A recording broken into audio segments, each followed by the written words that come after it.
This channel does not promote any violent, harmful, or illegal activities. All content provided by this channel is meant for an education purpose only.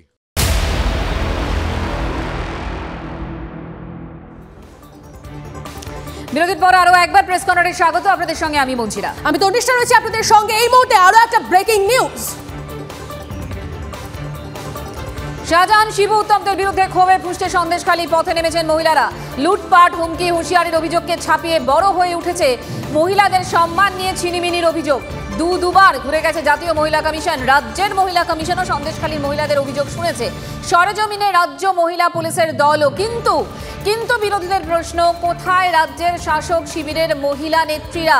এলাকার মহিলা সংসদ এখনো সন্দেশখালীতে পা রাখেনি। সৌরভ গুহ আমাদের প্রতিনিধি আমাদের সঙ্গে রয়েছেন। সৌরভ, দেখো, তোমার নিশ্চয়ই মনে থাকবে এনআরসির প্রতিবাদ এবং তৃণমূল কংগ্রেসের মহিলা বাহিনী একেবারে আসামে পৌঁছে গেলেন।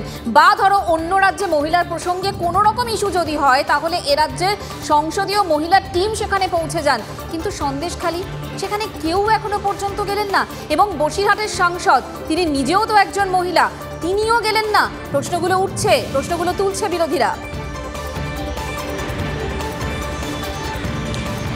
দেখো, অত্যন্ত সঙ্গত। তার কারণ আমরা দেখেছি যে হাতরাস কিংবা উন্নাও যখনই কোনো ঘটনা ঘটেছে তখনই কিন্তু কলকাতার রাজপথে চন্দ্রিমা ভট্টাচার্যের নেতৃত্বে তৃণমূল কংগ্রেসের মহিলা উইং তারা কিন্তু প্রতিবাদ জানিয়েছেন।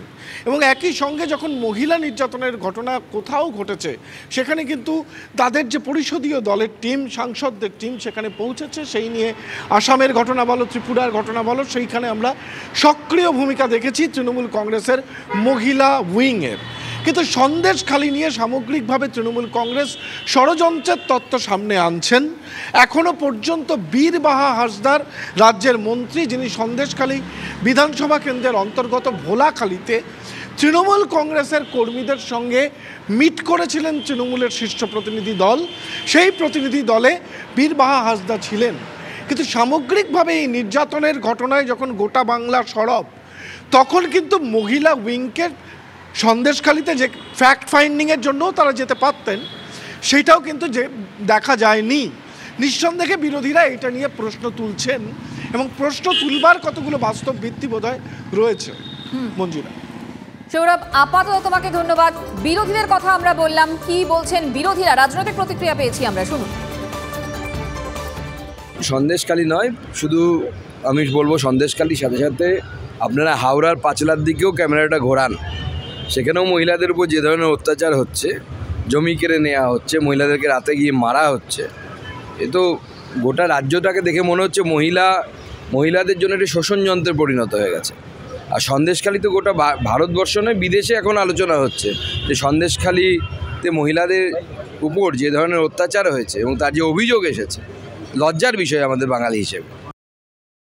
মহিলা কমরেডরা তারা সন্দেশখালীতে গেছেন, নির্যাতিতা পরিবারের সঙ্গে দেখা করেছেন, মানুষের কথা শুনেছেন এবং শিউরে উঠেছেন যে একজন মহিলা মুখ্যমন্ত্রীর নেতৃত্বে একটা রাজ্যে এরকমের বিভৎস পৈশাচিক মধ্যযুগের ঘটনা কি করে ঘটে এবং তারপর সরকার কি করে চুপ করে থাকে। এটা মানুষের পারসেপশন, এটা বিরোধী নেতা নেত্রীরা গেছেন, বুঝেছেন মহিলা নেত্রীরা, কিন্তু শাসক দলের মহিলা নেত্রীরা যাবেন কি করে?